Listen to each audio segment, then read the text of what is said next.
The one faith in the one Lord equips God's people to claim their freedom.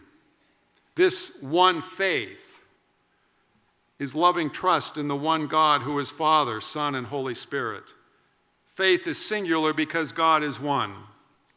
And faith is a gift given by the one God. God gives us faith because he is relational, meaning God desires and seeks a relationship with his children. And the relational nature of God is revealed in the Trinity. God in God's self is a community of love, bound together in love. And to be created in the image of God means we are created to love. We are necessarily relational creatures. We need relationships of love and trust. And that's what it means, I'm convinced, to be created in the image of God. Faith is how God's children participate in that relationship. That begins when we accept God's acceptance and forgiveness. We receive the faith through justification and live the faith through sanctification. The nature of faith is beautifully described by Charles Wesley in the hymn I mentioned earlier, Come, O Thou Traveler Unknown. Particularly, again, I'm not going to read the whole thing to you, but the 4 stanzas set to music that are selected from the 14, I think beautifully describe the nature of faith.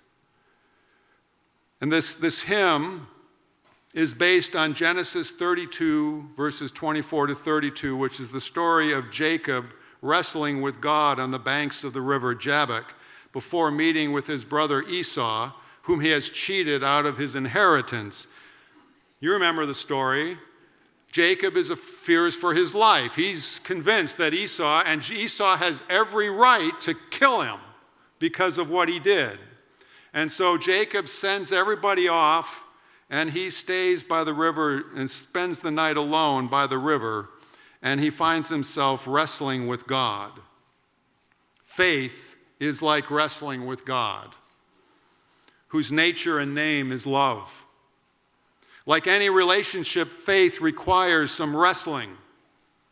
Faith in the triune God requires spiritual and physical exercise and participation.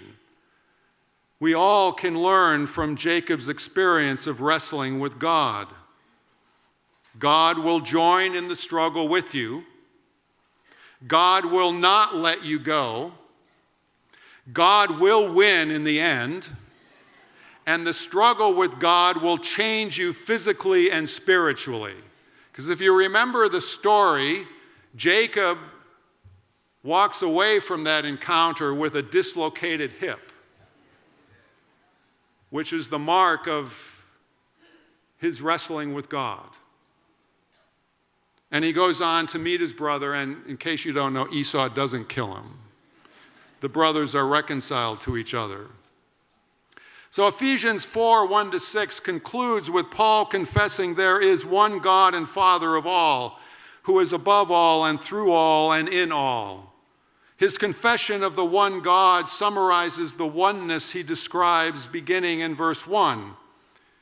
We imitate the unity within God when the church lives and works together, leading a life worthy of the calling to which you have been called, with all humility, gentleness, with patience, bearing with one another in love, making every effort to maintain the unity of the Spirit in the bond of peace. There is one body, Spirit, hope, faith, baptism, and Lord, because there is one God, who is one in Trinity and one with his church and the world. Paul's confession here describes God's triune character. One God and Father of all, who is above all and through all and in all. God the Father is above all. Jesus taught his disciples to pray, Our Father in heaven, hallowed is your name. Your kingdom come, your will be done on earth as it is in heaven.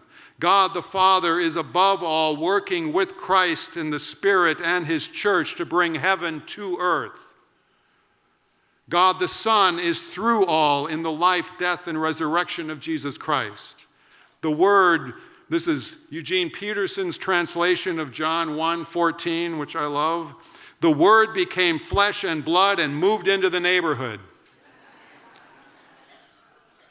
Paul describes the incarnation, Philippians 2, verses 6 through 8. Though he was in the form of God, did not regard equality with God as something to be exploited, but emptied himself, taking the form of a slave, being born in human likeness, and being found in human form, he humbled himself and became obedient to the point of death, even death on a cross.